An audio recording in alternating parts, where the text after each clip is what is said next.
Les préparatifs pour la Ashura continuent. Il lui reste 2 jours. Achat des tambourins, des bendirs, des vêtements. Les enfants ont terminé leurs travaux à l'école coranique. Pour Sidi Mohammed, le père l'emmène au souk pour lui acheter des jouets et se coiffer les cheveux. Chez Si Abdelrahman, le barbier.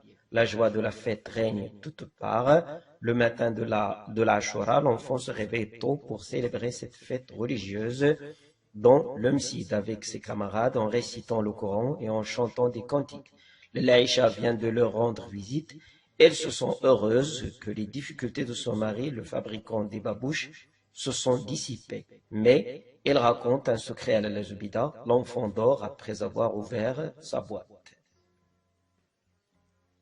Après l'Ashura, la vie reprend sa monotonie, la chaleur arrive et ravive les mouches et les punaises. Le Msid doit s'adapter au climat chaud et le père est fier des exploits de son fils dans le Msid. Al-Islam entend fabriquer des haïks de coton parce qu'il rapporte beaucoup et il informe sa femme qu'elles vont ensemble au souk pour lui acheter des bijoux en or. Dans le souk des enchères, le père se bagarre avec le dellal, c'est-à-dire courtier des bijoux. Ces bijoux sont pour la Zubida un signe de malheur et lui propose de les revendre.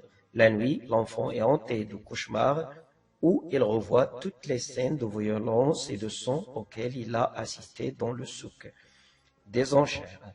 Laïcha vient chez la Zubida. Ses ennuis recommencent une nouvelle fois car son mari, l'ingrat, veut épouser une autre femme. C'est la fille de Abdelrahman le coiffeur. Les 2 femmes pleurent leur triste sort. L'enfant est malade.